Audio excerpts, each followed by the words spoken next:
প্রাকৃতিক খাদ্যের স্বল্পতার কারণে বৃদ্ধি পেয়েছে তৈরি খাবারের দাম। জমির অভাব, খাদ্যের স্বল্পতা, দাম বৃদ্ধি, এসব কারণে আজ অনেকেই এই গবাদি প্রাণীটি পালন থেকে নিজেদেরকে দূরে রেখেছেন। আমাদের অবজ্ঞা, অবহেলার কারণে ক্রমশই হ্রাস পাচ্ছে ছাগলের বিভিন্ন জাত। কিন্তু বিকল্প উদাহরণ সৃষ্টি করেছে চাঁপাইনবাবগঞ্জের প্রয়াস মানবিক উন্নয়ন সোসাইটি। একসময় বাংলাদেশের গ্রামাঞ্চলের প্রতিটি বাড়িতে পারিবারিকভাবে স্বল্প পরিসরে হলেও দেশীয় প্রজাতির ছাগল পালন করা হতো। বাড়ির পাশে বেড়ে ওঠা লতাপাতা, ঘাস পর্যাপ্ত পরিমাণে পাওয়া যেত, আর এগুলোই ছিল ছাগল পালনের সহজলভ্য খাবার। অন্যদিকে পালিত ছাগলটির বিকৃত অর্থ পরিবারের ব্যয়ভার বহনে বিশেষ ভূমিকা পালন করত। কিন্তু আজ সময়ের পরিবর্তনের সাথে সাথে মানুষের মধ্যে অনেক কিছুই পরিবর্তিত হয়েছে। তাছাড়া আগের মতো এখন আর খাবারের সহজ প্রাপ্তি নেই বললেই চলে। পাশাপাশি প্রাকৃতিক খাদ্যের স্বল্পতার কারণে বৃদ্ধি পেয়েছে তৈরি খাবারের দাম। জমির অভাব, খাদ্যের স্বল্পতা, দাম বৃদ্ধি, এসব কারণে আজ অনেকেই এই গবাদি প্রাণীটি পালন থেকে নিজেদেরকে দূরে রেখেছেন। আমাদের অবজ্ঞা, অবহেলার কারণে ক্রমশই হ্রাস পাচ্ছে ছাগলের বিভিন্ন জাত। কিন্তু বিকল্প উদাহরণ সৃষ্টি করেছে চাঁপাইনবাবগঞ্জের প্রয়াস মানবিক উন্নয়ন সোসাইটি। প্রয়াসের উদ্যোগে রাজশাহীর গোদাগাড়িতে একটি ব্ল্যাক বেঙ্গল জাতের ছাগলের ব্রিডিং খামার নির্মাণ করা হয়েছে। এই ব্ল্যাক বেঙ্গল জাতটি সংরক্ষণের জন্যই ব্রিডিং খামারটি নির্মাণ করা হয়েছে। এটি পিকেএসএফ এর সহযোগিতায় 2018 সালের মে মাসে নির্মাণ করা হয়।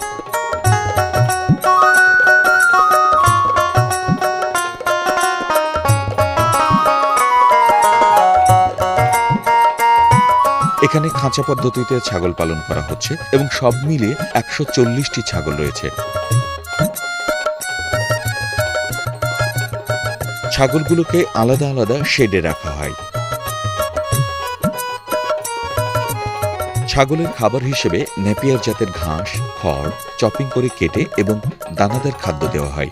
এছাড়াও ছাগলের পর্যাপ্ত খাবারের ব্যবস্থার জন্য এখানে নেপিয়ার জাতের ঘাস চাষ করা হচ্ছে।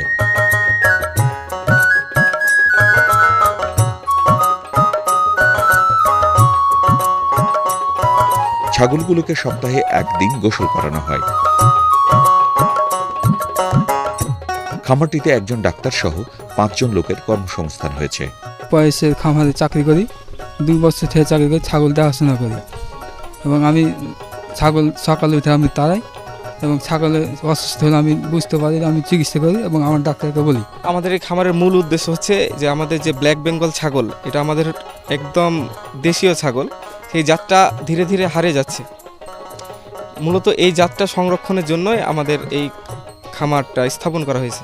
ব্ল্যাক বেঙ্গল ছাগলের সবচেয়ে মারাত্মক রোগ হচ্ছে পিপিআর, যেটার প্রাদুর্ভাব হয় অক্টোবর মাসে এবং এপ্রিল মাসে। তো আমরা এই 2 টাইমে আমরা টিকা দিয়ে থাকি, পিপিআর টিকা দিয়ে থাকি। ব্ল্যাক বেঙ্গল ছাগল বছরে 2 বার বাচ্চা দেয়, প্রতিবারে 2 থেকে 3টি করে বাচ্চা পাওয়া যায়।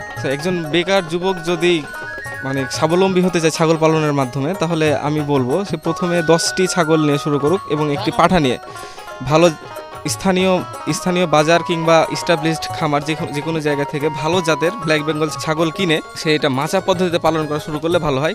কারণ মাচা পদ্ধতিতে ছাগল পালন করলে ছাগলগুলো সব পরিষ্কার থাকে, এক ছাগল থেকে আরেক ছাগলের রোগ জীবাণু ছড়াতে পারে না। কারণ সে যে প্রসাব করে, পায়খানাটা করে, সেটা হচ্ছে নিচ দিয়ে পড়ে যায়।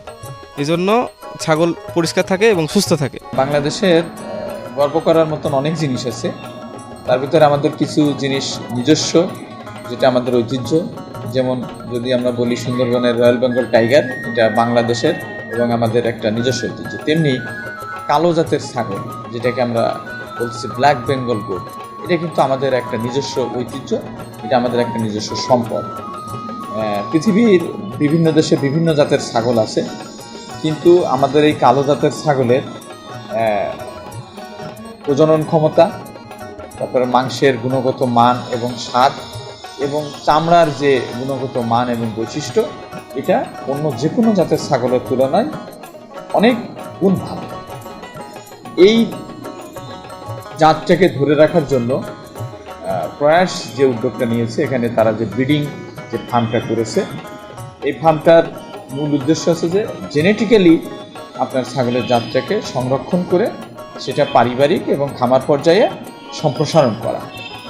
অর্থাৎ এখানে জেনেটিক্যালি মেনটেন করে আপনার বাচ্চা উৎপাদন করা হবে, বকরি বা পাঠা, সেটা আপনার এই চাঁপাইনবাবগঞ্জ বা তার আশেপাশের যারা এই ব্ল্যাক বেঙ্গল জাতের ছাগলের পারিবারিকভাবে বা খামারে আপনার প্রতিপালন করতে চায়, তারা সেখান থেকে এই খাঁটি জেনেটিক্যালি সংরক্ষিত ছাগলগুলো সেখান থেকে সংরক্ষণ করে এটা আমাদের ছাগল পালনের একটা বিশেষ ভূমিকা পালন করবে, যা আমাদের এই অঞ্চলের অর্থনীতিতে এবং আমিষের চাহিদা পূরণে এবং চামড়া উৎপাদনের ফলে বৈদেশিক মুদ্রা অর্জনে একটা বিশেষ সহায়ক ভূমিকা পালন করবে বলে আমি মনে করি।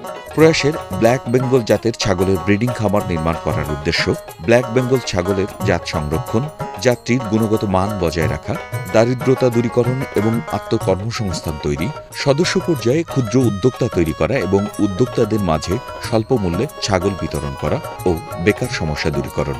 আর বাংলাদেশের ক্রমবর্ধমান জনসংখ্যার খাদ্য ও আমিষের চাহিদা মেটানোর ক্ষেত্রে এ ধরনের গৃহপালিত পশুপালন হতে পারে একটি যুগান্তকারী পদক্ষেপ বলে মনে করেন সংশ্লিষ্টরা।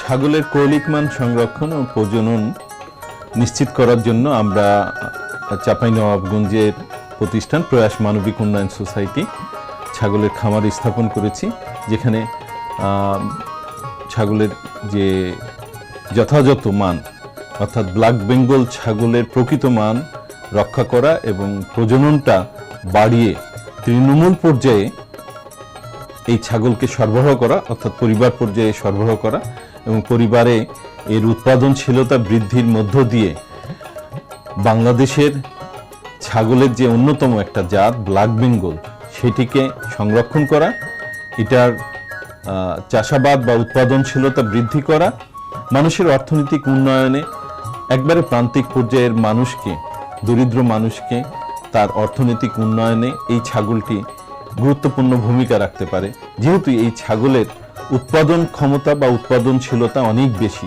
বছরে 2 বার বাচ্চা দিয়ে থাকে এই ধরনের ছাগল।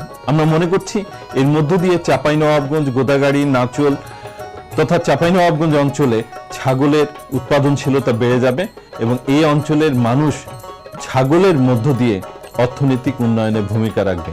কেউ যদি আমাদেরকে এই প্রযুক্তি সম্পর্কে ধারণা নিতে চায়, সেই ক্ষেত্রে আমাদের যে খামারটি আছে সেই খামারটি তাদেরকে পরিদর্শনের সুযোগ করে দেব।